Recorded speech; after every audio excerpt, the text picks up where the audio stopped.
Hello everyone. We will be discussing accounting for foreign currency.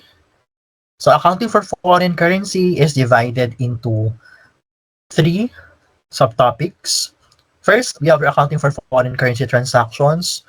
On the next video, we will be discussing accounting for foreign currency translation and your forex derivatives and hedging, right?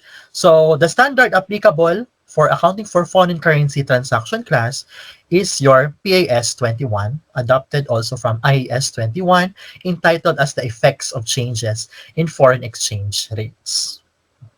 Okay, this standard is also applicable later on to foreign currency translation. Okay, so we all know that a Philippine company can enter into a foreign currency transaction. No, pwede siyang bumili from a foreign buyer, a foreign seller rather, pwede siyang magbenta sa foreign buyer or even loan no, from a foreign bank. Okay, so the discussion on accounting for foreign currency transaction class, yung ating main topics no, na i-discuss sa video na ito is will focus rather on these four subtopics. Okay? We will discuss first kung ano yung nature ng foreign currency transaction, no? Okay? Ano yung a-address natin na issue, no? Yung two main accounting issues na i-address natin, no, under PAS 21.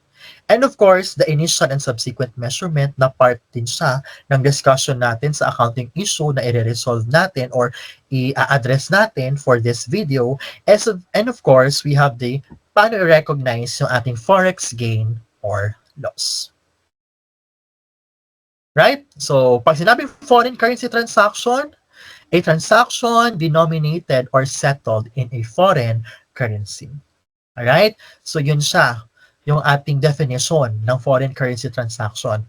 Basta yung ating transaction ay nagre-require na i-denominate siya or isi-settle siya into foreign currency, considered siya as foreign currency transaction. No? So, for example, first one, importing. Okay, pag importing, you buy goods, you buy inventories or merchandise inventories to a foreign seller or supplier. Of course, syempre, mako-consider as foreign currency transaction, syempre, kung i-require ka to settle it, no, on a foreign currency. For example, dollars, okay, Japanese yen. Okay, that is foreign currency transaction. Huh? That's the first one. We have exporting. Okay? Kapag may foreign customer tayo ay magbebenta sa kanya. For example, Korean customer siya, no? And of course, since foreigner siya, kapag nagbenta ka sa kanya, yung isi-settle niya sa iyo o yung bibigyan niya sa iyo na pera is in Korean won, 'di ba? Kasi foreign currency. Okay? Na-settle siya into a foreign currency. All right? So, in addition to that, pwede din tayong magpahiram ng pera, lending to a foreign borrower, or pwede tayong manghiram ng pera from a foreign bank. So, if this all, of course, are settled in foreign currency and denominated in foreign currency, those are considered as foreign currency transactions. Right? But of course, if hindi naman nire-require na foreign currency, but the transaction requires settlement in pesos, hindi siya mako-considered as foreign currency. Okay? Take note of that. But since ito ay mga transactions ay na-denominate na, no, or na-settle na sa ating foreign currency, we must translate it, no, into Philippine peso before recording in the books of account. Kasi bawal naman na i-combine mo yung naka-Japanese yen, naka-Korean won doon sa ating Philippine peso. Okay? So, kahit na considered as foreign currency transaction, but because we are maintaining our books into Philippine peso, kailangan pa din natin siyang i-translate into Philippine peso. Okay? Before natin siya i-record sa books of account. Right? Sige. Again, these are the accounting issues. Meron tayong accounting issues na dapat i-address. So, from ngayon na discussion natin until forex derivatives, marami tayong ma-encounter. No? Marami kayong ma-encounter na type of exchange rates. So, it's very important that we identify kung ano yung purpose at kung saan gagamitin yung rate na yon. So that's why in-emphasize natin na which exchange rates to use ba. Okay, when we are dealing with foreign currency transaction. And since we know that the foreign currency exchange rates are always fluctuating, are always changing, no, mostly on a daily basis, kailangan alam natin kung paano natin ma-report yung kanyang mga effects, no, in of changes in exchange rates na isusulat natin or ilalagay natin sa ating financial statement. So, commonly, yan tinatawag mo na forex gain or loss or yung FX gain or loss mo. Okay? So, on the succeeding slides, no, on the next slides, dyan natin isa-isahin yung pag-address ng mga issues na to. Right. Next. Of course, since we are dealing with foreign currency transaction and we are following the accounting standard, it is normal that there is always what we so-called initial recognition and subsequent measurement. Okay, so normal na yun, di ba? Kahit sa cash natin, sa accounts receivable, financial liabilities, naka-specify yun sa standard kung paano yung initial recognition niya. Just like here on foreign currency transaction, dapat meron din tayong sundin na na-specify ng ating PS21 kung ano yung gagamitin natin na rate sa initial recognition because we are dealing with foreign currency transaction and sabi natin, kailangan ma-express siya or ma-record siya sa Philippine pesos. Yan yung tinatawag natin, class, na spot exchange rate. So initially, our foreign currency transaction should be initially recognized at spot exchange rate. Okay, ano ibig sabihin ng spot exchange rate? No, from the word itself, di ba, spot. Pag sinabi, di ba, pag binibigyan ka ng teacher mo na, on the spot role play, di ba ngayon na yon? Okay? So, since ngayon na yon, ang ibig sabihin ng spot exchange rate ay yung rate for immediate delivery of currencies exchange. So, meaning, kung nagbenta ka ngayon sa foreign customer mo in cash, yung gagamitin mo na rate to convert the foreign currency units is yung spot rate ngayong araw. Since ngayon ka nagbenta sa kanya. Alright? Kaya nga tinawag siyang spot rate kasi for immediate delivery siya. Right? Pero syempre, take note natin na hindi rate yung i-record natin sa books. Okay? Hindi rate yung i-record natin sa books. May tinatawag tayo niyan syempre na total amount. No? May total amount tayo na i-record kasi hindi pwedeng naka-foreign currency yung ilalagay natin sa books. So dapat sabi ko, maimumultiply tayo na foreign currency unit. So, para mas madali, no, pwede mo siyang isulat as FCU times your SR, which FCU stands for foreign currency units and your SR stands for your spot rate. Like for example, meron kang customer from US, bumili siya ng $50,000 na worth of merchandise. Okay, bumili siya sa'yo. Meaning, binentahan mo yung US customer, okay, worth $50,000 na worth of merchandise ngayong araw. Okay, so $50,000. Siyempre, knowing that the 50,000 pesos, or $50,000 is not legal tender in the Philippines, you need to consider to recognize this or you need to convert it into Philippine peso. Right? So, 50,000. So, for example, yung ating $1 is, for example, yung ating $1 is, okay. For example, yung $1 mo is equals to 50 pesos. Okay? So, for example, ganun yung ating conversion. Alright. So, initial recognition natin ng sales natin will be on the spot rate. Ngayong araw mismo yung gagamitin natin since ito yung spot rate mo ngayong araw. Alright? So, in order to get the total sales, you will just simply multiply this $50,000 to 50 pesos. 50,000 to times your 50 times 50 Okay? So, the total amount na convert mo na siya is equal to 2.5 million. Ayan. So, ito yung sinasabi ko na in-apply natin na formula. Kasi initial recognition is at spot exchange rate, we will multiply it to the foreign currency units. Alright? So, yun yung ating initial recognition. Sige. It's very important also that when we are talking about spot exchange rate, alam natin yung tinatawag na direct quotation and indirect quotation. Okay? So, it's very important to class, no? Kasi minsan sa problem, it can be a direct quotation yung given or indirect quotation. Okay, let's start with direct quotation. From direct, from the word itself, direct ha, ibig sabihin ng direct quotation is, sa isang foreign currency, ilan yung equivalent niya, no, into local currency. Okay, kaya, nilagay ko dito as a point to remember, 1FC is equals to ELC. Okay, so, nilagyan ko siya ng terms dyan or ng shortcut para mabilis mo matandaan. So, 1FC, pag 1FC equals to ELC, yung ating quotation or exchange rate will be expressed in a direct quotation. So, example, $1 is equals to 50 pesos. Okay? So, kung meron kang foreign currency unit na $50,000, okay, meron kang currency unit na $50,000 and convert mo siya into Philippine peso. Okay, convert mo siya into Philippine peso.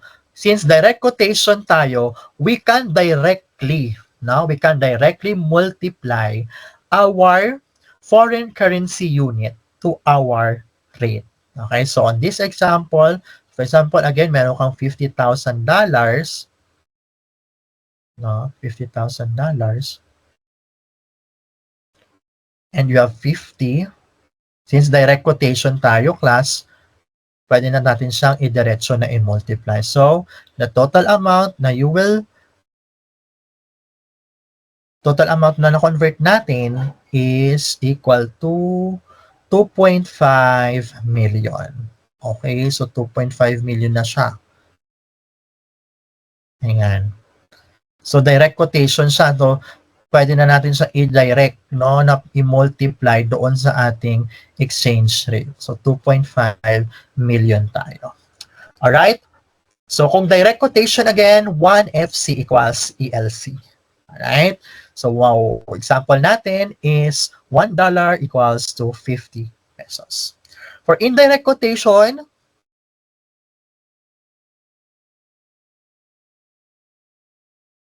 yung isang local currency, ilan naman yung equivalent niya sa foreign currency natin. Okay? Kumbaga, pag indirect, it's the opposite, no? Opposite siya ng ating direct quotation. Okay? 1LC naman equals to equivalent foreign currency. But, kahit ano yung gamitin mo dyan, class, no? You will still arrive at the same amount na i-convert mo into pesos. Okay? Yung pinagkaiba lang, pag indirect kasi, yung naka-state is 1 peso kasi 1 LC equals to your equivalent foreign currency, which is dollars of 0.02 dollar. Actually, the indirect quotation can be derived from the direct quotation class. Okay? Ano lang siya, since direct siya, no, na-multiply mo siya into 50, yung sa direct, pag indirect, opposite lang siya, di ba? So kung opposite, ano yung opposite ng whole number na 50? Di ba 1 over 50. Ayan. Okay? So, yan yung opposite.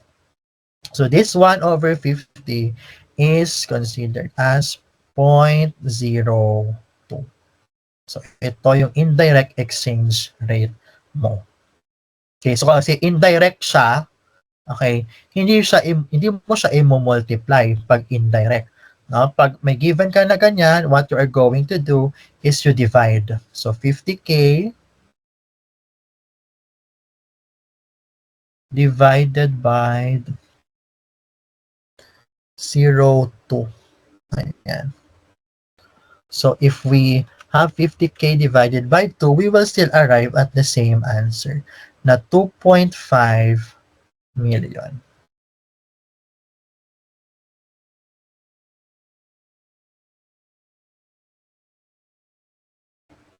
Okay? Ayan, 2.5 million na siya.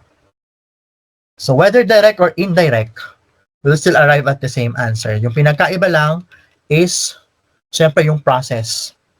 But mostly, no, kapag yung mga problems natin, no, is marami siyang decimal, may mga instances na ito decimal mo lang siya or i-whole number mo lang siya. So, nakadepende yon. And normally, para hindi mahirapan yung iba, for example, indirect lang yung given, yung ginagawa is 1 over point, kino-convert nila yung 1 over 0.02 para ma-convert siya into direct. Ayan. So, ito naman yung reverse.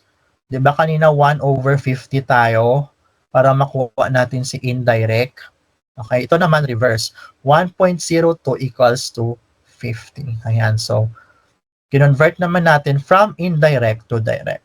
Okay, so, kahit ano naman yung gamitin mo, you will still arrive at the same answer. Okay? So, it's very important that when you answer a particular problem, dapat ina-highlight nyo talaga kung direct ba siya or indirect quotation. Kasi baka excited tayo mag-answer ng problem, no, hindi natin siya tinitignan ng mabuti. So let's ensure na yung ating mga concepts, no, sa indirect and direct quotation ay na-understand natin siya. Alright, sige. Next slide. So, on studying our spot exchange rate, it's very important also to understand and master the concept of both selling spot rate and the buying spot rate. Okay? So, eto medyo yung iba hindi masyado naiintindihan kasi nako-confuse pa. Eh bakit sir yung selling spot rate sa buying or import transaction ginagamit? Yung buying spot rate is ginagamit siya sa export or lending. Okay? The major concept there or yung pinaka dapat mong tandaan class is the term selling spot rate and the buying spot rate refers to or on the perspective of the bank. Okay? Nasa perspective to ng bank yung ganitong mga terms or foreign currency dealer. Like for example, mga exchange dealer ka dyan, nasa mga remittance centers, yan yung rate na ginagamit nila. No, yan yung term na ginagamit nila para malaman nila kung magkano yung rate ng bibilhin nila na foreign currency or yung ibebenta nila na foreign currency. Okay? Before that, pag sinabi nating sell foreign currency, okay,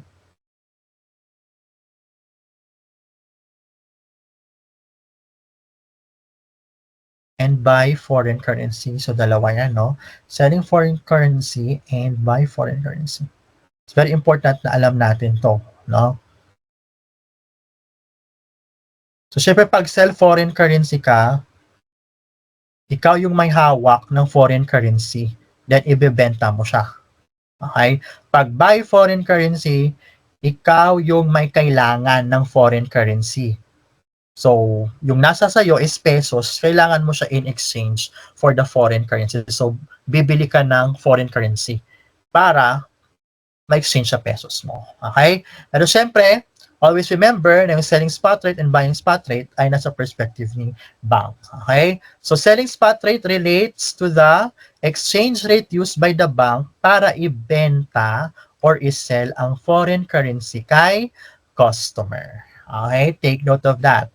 That's why selling spot rate yung ginagamit since nasa perspective tayo ni bank, pag nagbebenta si bank, okay, nagbebenta si bank ng foreign currency. Okay? Para mas ma-understand natin rather yung concept ng selling spot rate. For example, at kung bakit doon siya natin ginagamit sa import transaction, meron kang foreign supplier. Okay? Ito si foreign supplier. Okay. ikaw yung company, nag-purchase ka ng goods. Okay, so nag-purchase ka siya ng goods. Okay, for example, this is a Korean. So, naka-express tayo sa Korean won. For example, yung kanyang foreign currency, syempre, no? So, of course, si foreign supplier, since foreign company siya, hindi niya yan tatanggapin yung peso na ibabayad mo. Okay? Hindi niya yan tatanggapin. Bakit hindi niya tatanggapin? Kasi naka-peso yan, di yan naka-Korean won. Alright? So, ikaw, as a company, para mabayaran mo si foreign supplier, kailangan mo ng foreign currency, 'di ba? So since kailangan mo ng foreign currency, yung peso mo na hawak, ibibigay mo 'yan kay bank. Kasi ikaw ay bibili ng foreign currency. Okay? Ikaw yung magbabay ng foreign currency kasi ikaw yung may kailangan ng foreign currency. Bakit mo siya kailangan? Kailangan ko siyang i-buy kasi yan yung isi-settle ko sa aking supplier. Alright? So, sa perspective ni bank, siya naman yung mag-sell. Bebentahan ka niya ng foreign currency kasi ikaw yung may kailangan ng foreign currency natin. Diba? So, therefore, the exchange rate na gagamitin mo kapag yung transaction is import or borrowing or buying is selling spot rate. Okay? Because we are on the perspective of the bank kapag nagsasabi tayo ng selling or buying spot rate. Okay? So hopefully na-gets ha yung concept natin sa selling spot rate. Buying spot rate, opposite naman, no? Reverse tayo. Okay. Hindi na relevant si foreign supplier syempre kasi pag buying spot rate, ginagamit siya to buy foreign currency ng mga banks, no? Yan yung ginagamit ng bank para bilhin yung foreign currency from its customer and it is used pag export or lending transaction. Okay? So for example, we have foreign customer.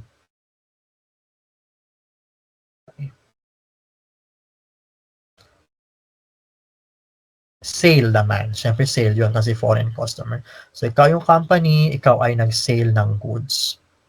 Foreign customer. This is the bank. Okay? Sale to ha. So syempre pag sale, you expect na babayaran ka ni foreign customer. Okay, babayaran ka niya. But yung ibabayad niya sa iyo is in foreign currency. Kasi siya ay foreign customer. So for example, Japanese yung customer mo, syempre yung ibabayad niya sa iyo is yen. No? Babayad niya sa iyo niya yung yen. Kasi yun yung kanilang pera. Diba? Yan yung kanilang currency. But since sa atin, hindi siya legal tender yung ating Japanese yen, kailangan mong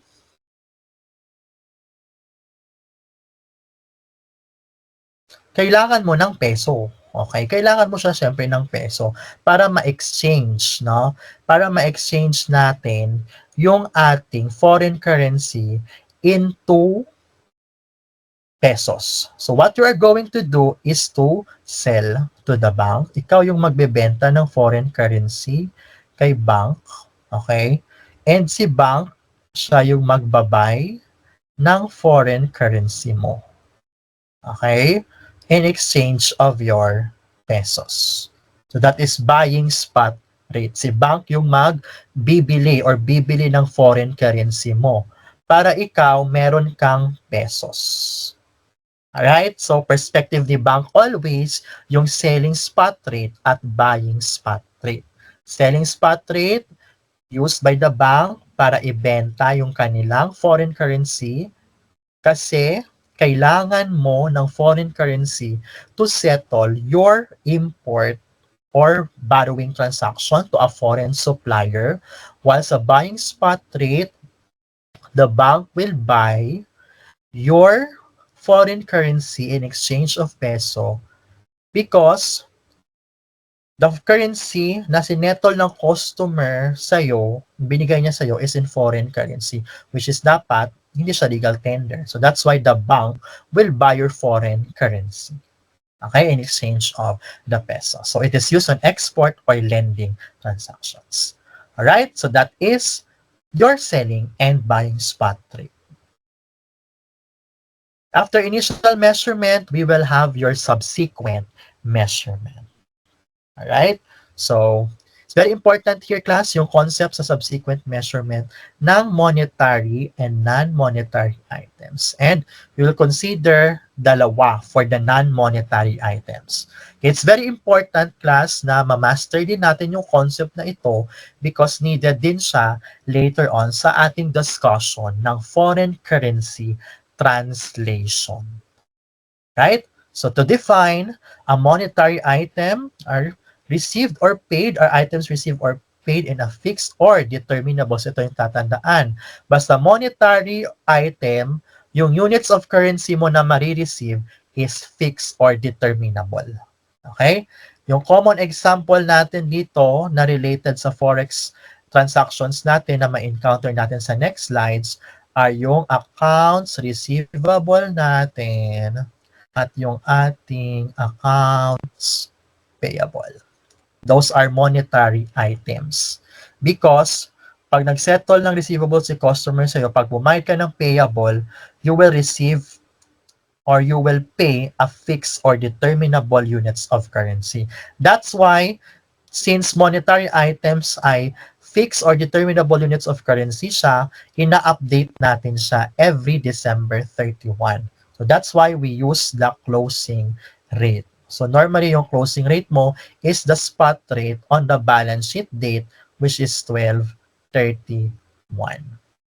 Okay, so meaning, kung sa closing rate mo siya, is subsequently measured yung ating monetary items, meaning ina-update siya.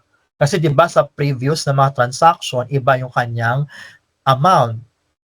No, iba yung kanyang amount for the reason na iba din yung exchange rate natin. So, normally pag monetary items, these are updated like your accounts receivable and your payable.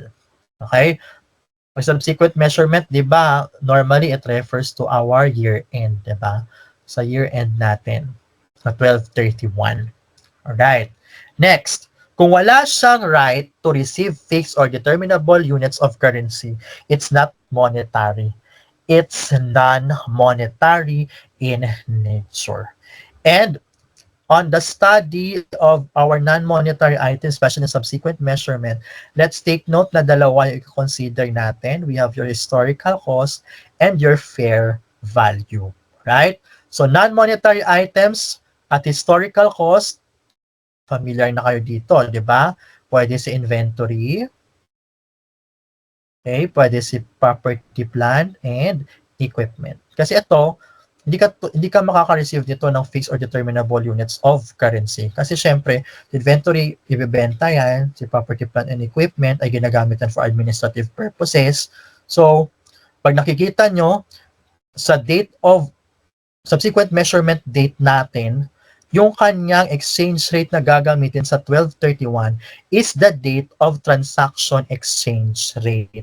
It means, since historical cost siya, yung kanyang exchange rate na gagamitin mo is based doon sa kanyang purchase. Date of purchase. Kasi nga, non-monetary item siya at historical cost. So, yung nire-refer natin na date of transaction exchange rate is kung kailan siya na-purchase. Kaya hindi siya ina-update. Alright? So, non-monetary items at historical cost. Pero may mga non-monetary items na by nature, they are measured at fair value. So, hindi siya pareho sa historical cost ng mga non-monetary items natin. Okay, hindi siya pareho. So, since itong mga non-monetary items ay ano siya, fair value, no? Naka-fair value meaning updated din siya every year end, 'di ba? Kasi 12/31, no? Napag-aralan natin yung sa intermediate accounting natin, meron tayong different types of financial assets, meron tayong FVTPL, which is for your fair value to profit or loss, na nag-update tayo ng fair value every year end. And we have your financial asset at fair value through OCI. CI. Okay, so ito yung mga non-monetary items natin na nami-measure natin at fair value. So paano naman natin siya sinasubsequently measured? Based on the exchange rate when the fair value was determined. Kasi nga, since nag-arise siya sa foreign currency transaction and kailangan siyang i-update yung value niya every December 31, we need also to consider yung change ng kanyang exchange rate on December 31. Okay, so the value natin siya at exchange rate when fair value was determined. Alright, so may updating din tayo dyan. So, let's move on to the next slide. So, it's very important na ngayon pa lang, alam na natin, no, kung ano yung monetary at non-monetary. Up next is yung mga important dates to remember natin when we are answering our transactions involving foreign currency transactions. So, number 1 is your transaction date. Pag sinabi mong transaction date class, ito yung date kung saan nangyari yung purchase or yung sale. Okay? So, this is the date of purchase or sale. Pag sinabi mong transaction date. So, the inception of the transaction. Next is the balance sheet date, which is your 12/31. Alright. So, bakit kaya? No, malalaman natin yan sa next. Bakit? Ito yung mga important dates natin when we answer our foreign currency transaction. Kasi, in between with that, alam naman natin na nagfa-fluctuate yung ating exchange rates. Diba? Nagfa-fluctuate. Meron tayong fluctuation of exchange rate. Right? So, pag may fluctuation ka sa exchange rate, it is obvious or it is a must na meron kang i-recognize dyan later on na forex gain or loss.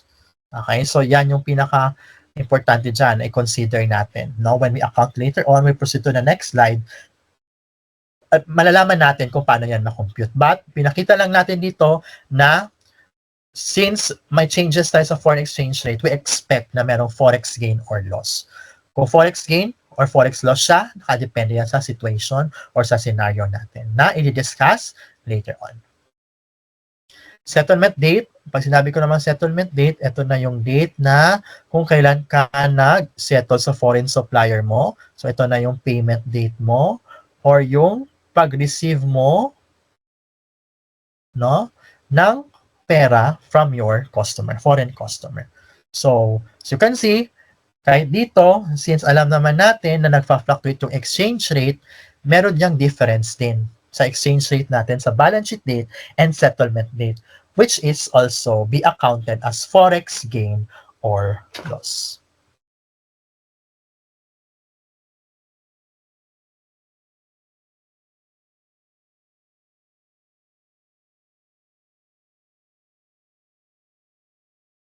Okay. It's very important also that we know our accounting for exchange differences. Alright? So, first, alam natin si monetary items ay ina-update natin. Diba? Yun yung sinasabi natin kanina because of its characteristics na fixed or determinable units of currency siya. And since siya yung ina-update, yung pag-update sa kanya is naka-based doon sa difference ng ating exchange rate. Kaya, meron tayong exchange difference or exchange difference component. Okay? In which, basta monetary items, all exchange difference or exchange components are considered as part or recognized in profit or loss. Okay? Next, non-monetary. Generally, pag non-monetary, hindi ka nagtatranslate. So, just like your land, inventory, di mo yan tinatranslate.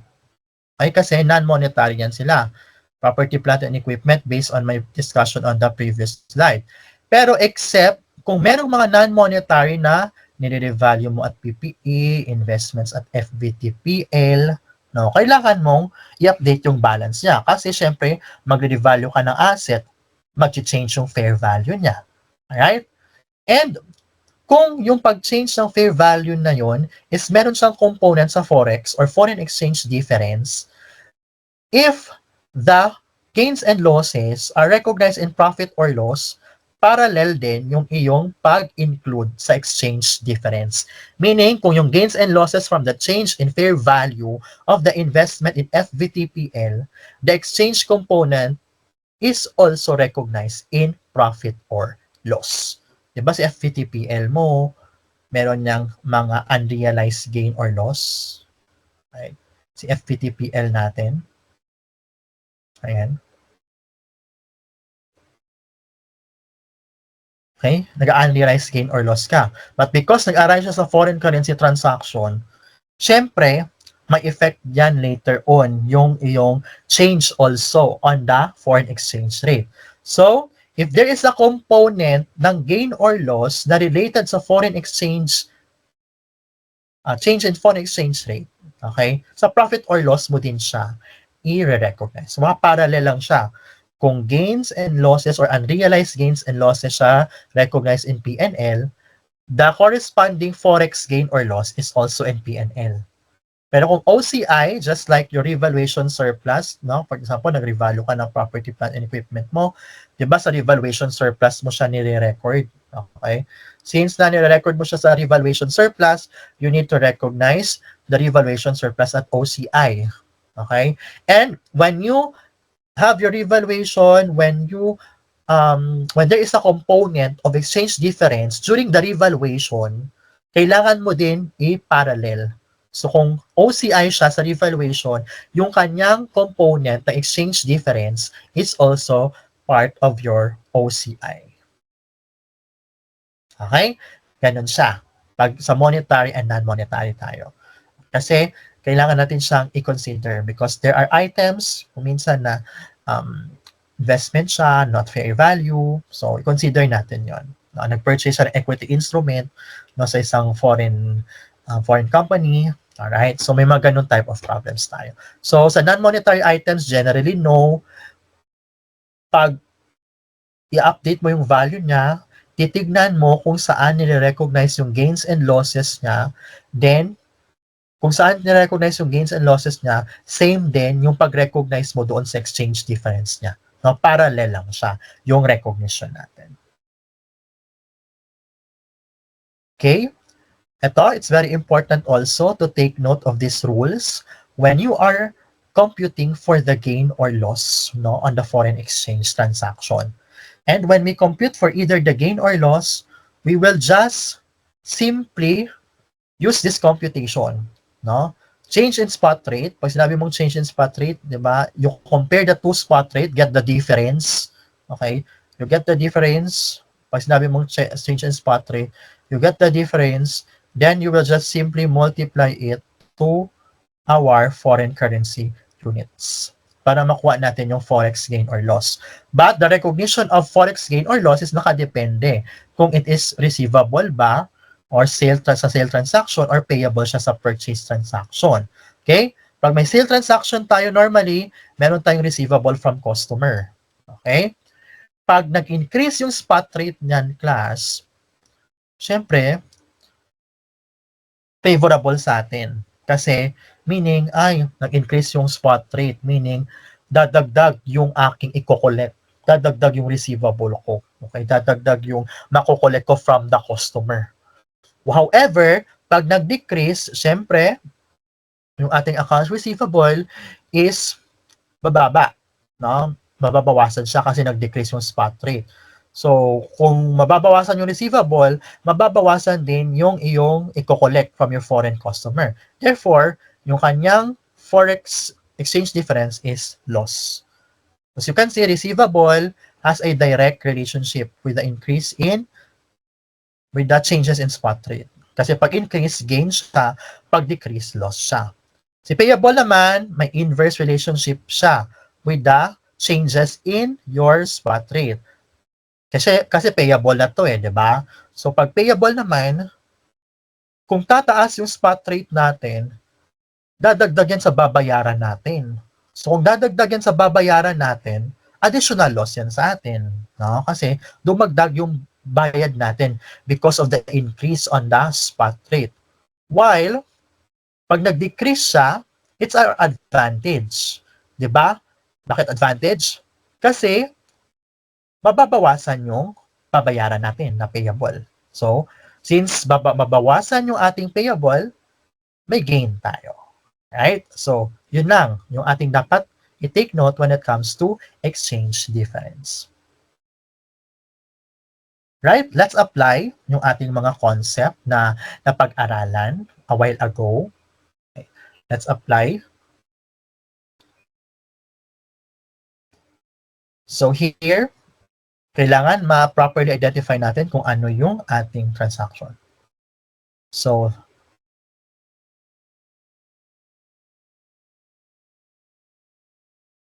we have a non-cancelable purchase order.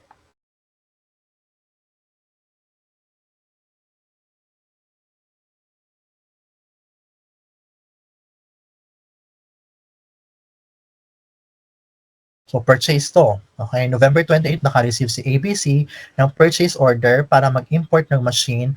Yung price from a foreign company based in France on 20,000 euros. Okay, so naka 20,000 euros siya. Ayan.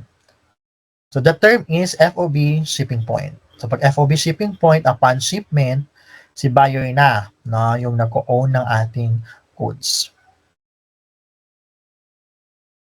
The machine was shipped, no, na-ship siya noong December 2 and received by December 15 and settled on January 4 yan. Okay.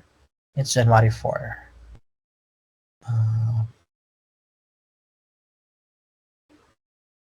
This is January 4. Alright. Determine natin ano yung transaction date. It's very important, no, na ma-determine natin siya. Transaction date natin is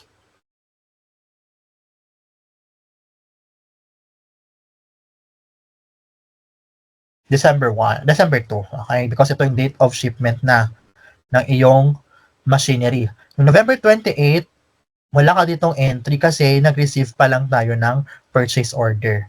Diba alam naman natin yon? Pag purchase order lang tayo, wala pa yung actual purchase, wala pang actual sale na nangyayari kasi nag-order ka pa lang. Okay? Pwede pa siyang hindi i-honor. Pero kasi ito, non-cancelable kasi siya eh. Pero normally, pag purchase order, wala ka pang entry doon. Kasi wala ka pang actual purchase, okay, ng merchandise. So, yung transaction date natin is 12/2. Okay? Yung ating exchange rate dyan is 58. Okay? Then, balance sheet date, of course, 60. So, 12/31. Ayan. So, nakita nyo, yung 58 and 60, meron siyang change na 2 pesos. Okay? May 2 pesos siya na exchange, na difference.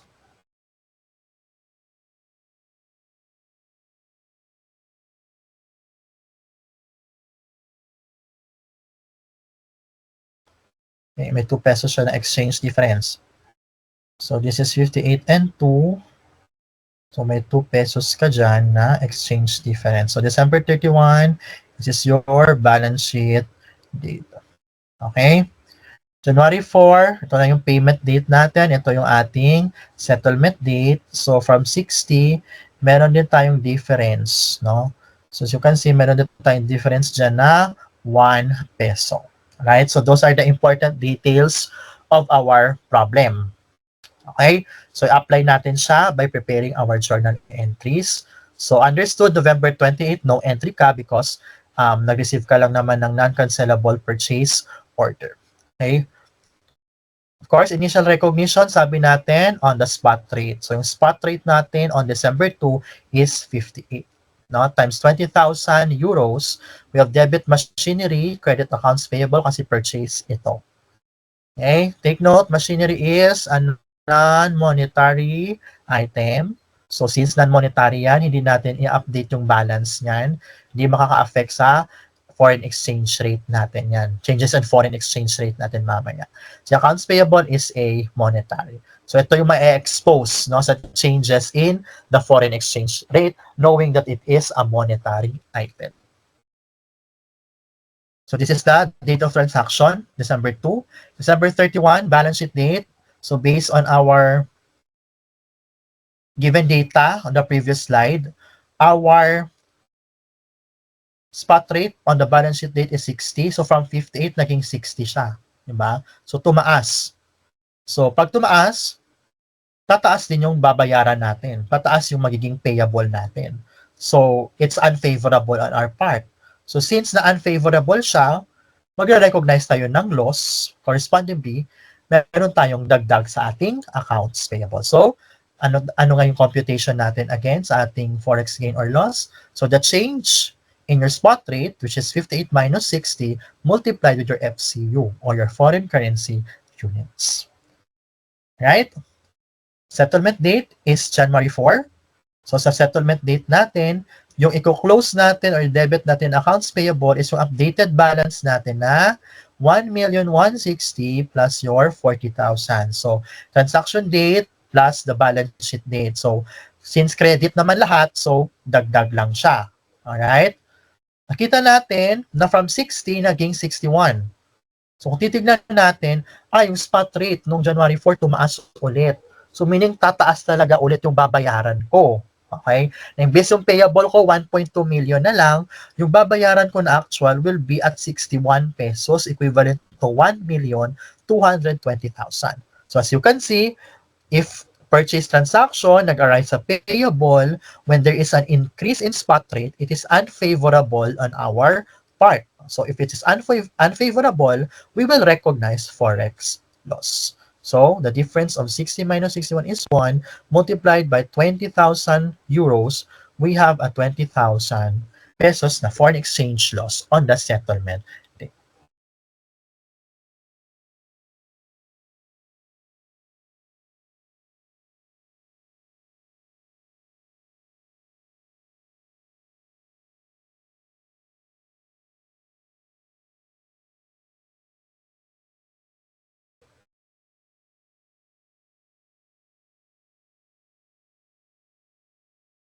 Right. Next problem. By the way, I will just emphasize here na yung ating transaction or ang ating given na mga exchange rate are in direct quotation. Naka-direct quotation siya. Because 1 FC is equivalent to its local currency. Okay? Sige. Proceed tayo sa next. So, let us identify the important details, no? November 28, non-cancelable siya. So, sales order pa lang to. So, wala pa tong entry din kasi sales order pa lang siya. So, this is a sale of inventory sa UK-based company. The sales price is 10,000 pounds sterling. FOB shipping point pa din. So, on December 2, nung time na yung inventories ay na-ship, ito na yung magiging transaction date natin. Okay, so this is your transaction date. And your January 4 is your settlement date. So, as you can see, let us examine, no, kung ano yung mga given natin ng mga exchange rates dyan. Ayan. So, as you can see, 1 LC equals equivalent foreign currency. So, meaning, naka-express yung ating mga given exchange rates at indirect quotation. Alright? So, transaction date, we have a December 2. No, yan yung ating foreign exchange rate on December 2. On December 31, ito yung balance sheet date natin. So you can see, meron tayong exchange difference dyan. Right? Settlement date, naging 0.0141 siya. Okay? So we have already identified the important details of our problem. So let us consider na, no, the entries on the next slide. Okay, first transaction date, December 2. Okay? For us to easily compute at wala tayong mga decimal, ito kasi hindi ko siya kineri na yung mga decimal nung dinivide ko. So, yung assumption natin dito is I just rounded off na sa whole number. Okay? Para wala na siyang decimal. Okay? So, with that case, right? So, for us to easily multiply or for us to easily solve no ng ating mga amounts kapag indirect quotation, especially kung madaming decimal. So normally, ko-convert muna natin siya sa direct para ma-multiply natin siya into the foreign currency units natin or FCUs. So our exchange rate equivalent direct quotation is 68 times 10,000. So this is initial recognition, di ba? FCU times our initial FCU times our initial or our spot rate.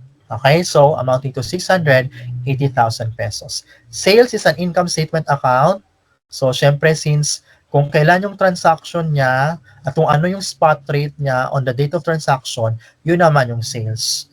At hindi ka naman nag-update dito kasi it's an income statement item. Okay? So, yung update lang na balance later on is yung accounts receivable, considering that accounts receivable is a monetary item. Next, 1231, there was an exchange on our spot rate. No? So since indirect siya, convert ko muna siya sa direct, resulted to 70. As you can see, we have an increase of our spot rate. And it is a sale transaction with a receivable, meaning kapag tumaas yung spot rate natin, tataas din yung makokollect natin later on. So it will be an addition to our receivable. So to compute for the foreign exchange gain, you will just simply get the change of our spot rate times, of course, our foreign currency units of 10,000 pounds sterling. And it resulted to a 20,000 foreign exchange gain. Of course, it will be added on our accounts receivable. January 4, settlement date. We also first again converted the indirect to direct and it resulted to 71 pesos. And if you compare from 70, naging 71 siya, so there was an increase no in our spot rate. So the amount na i-collect natin kay customer is at 71 pesos, which is 710,000 pesos. The receivable na makokollect lang sana based doon sa ating mga nakitang mga or so based sa ating previous na mga journal entries, 680 na transaction date plus the 20 na forex gain is only 700,000. But since there was a change or there's a fluctuation on the exchange rate, meron tayong 1 peso na difference. Multiply natin siya sa ating FCU na 10,000, we come up with the foreign exchange gain of 10,000. Okay, so again, since na tumaas yung spot rate natin, it's favorable on our part because dadagdag yun sa na-collect na natin. Right? So that is foreign currency transaction. I hope may natutunan tayo today at meron tayong mga natandaan ng mga concept. So, I'll see you on the next video for foreign currency translation and your foreign currency derivatives. Thank you and see you on the next video.